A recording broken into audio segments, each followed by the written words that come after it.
Alright guys, it's Noah here with Custom RC Mods. Welcome back to a new video. Today I've got a new package in. This is something special. You guys know I've been flying with the DX6E for all of my RC career here, but today we've got a little bit of an upgrade. It's not too substantial, but it's significant. I just got this used for a very good price, and that was the major appeal to this for me. So let's go ahead and open this thing right on up.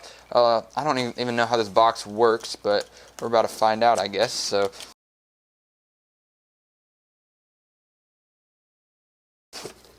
bam. There it is, folks. That is the Spektrum DX6. And you're like, hold up, don't you just have another Spektrum 6-channel radio right here? Well, I'll show you guys what makes this thing special right here versus the 6E here in a second once we get this out of the box. But let's go ahead and open this up first. So first things first, just sliding it right on out. We got our manual right there on top. This one is thick. It's about, I would say, like an inch thick, which is significant. Looks like there's going to be a lot of good info in here. I bought this one used off a friend initially, so it didn't come with any paperwork, so that's going to be helpful if I ever have any problems down the road. But yeah, we've got the warranty info and the other manuals. And here is the radio right here, as you can see. And there it is. Oh wow, the feel is just a lot different than the original. Let's see if there's something else in here. Looks like we got some batteries, some paper towels now. And over here we've got paper towels. Okay, alright, so that's pretty good. I'm going to set off all the stuff off to the side here. So yeah, we got all of our paperwork like that. And I'll save those batteries for later. However, I'm just going to use my AA's that I have on hand here. Alright guys, so now that we have the DX6 unboxed, I got both the radios side by side right here on the bench. I went ahead and loaded this one up with some AA batteries just off camera there. But the initial feel is a lot of the same. I mean, the actual weight of it is the same. However, this one has rubbery grips on the side, so it feels a little bit more substantial and better in my hands, more ergonomic. However, the DX6E it has that same feel to it, and this is what I've been flying on for the past 2 years or so.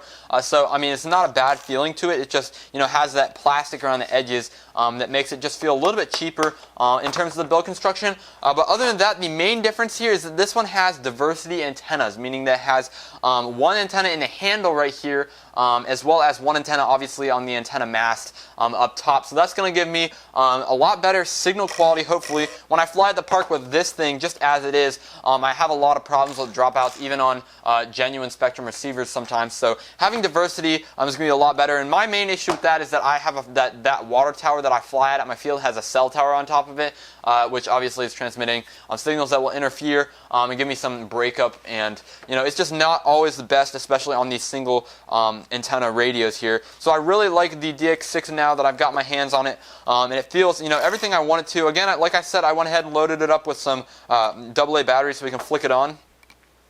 And it takes a second to get powered on. We're going to go ahead and flick the DX6E on right there as well. But as you can see, both have backlit displays, which is real nice. I mean, obviously the interfaces are the same.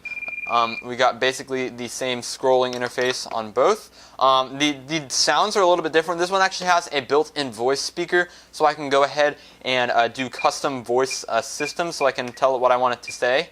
And it'll say, I don't know, 5 minutes remaining on your battery or whatever, whereas this one just beeps. So I've had some beeps, saying transmitter batteries are low. I've had beeps saying 5 minutes remaining, 10 minutes remaining, stuff like that. And it's kind of hard when you're looking up at your model to know, hey, I only have 5 minutes, or I should probably land before I, completely burn the battery on this thing. So that's going to be really nice with the DX6. Now, another reason I got the DX6 here, at least for a little bit, I am going to be selling the DX6E here in a few days or a few weeks or so, is that I can go ahead and use wireless trainer between these two models to teach some of my friends and family or anyone I see at the park. So next time I go to the park, I'm definitely going to bring both transmitters with me, and then I'll be able to teach people to fly, because I have a lot of people approaching me. They're like, can I fly it? I'm like, no, sorry, it's a little bit too hard for you. Like if it's an RC car, I understand, but plane obviously is a lot easier to crash than an RC car. So yeah, that's going to be another main advantage here. But I'm really happy with this thing. Let's go ahead and export my models on here. I actually already have them on an SD card right here. So we got our card out of the bottom. I'm going to turn this one off for now because we don't really need to mess with that anymore. and then we can just go ahead and plug the SD card right in to the slot down right there, and then I can go into System Setup right in my radio. Go to Yes to turn off the RF, and then we can go into let's see, where is it? Transfer SD card at the very bottom, and then it says it's mounted and ready.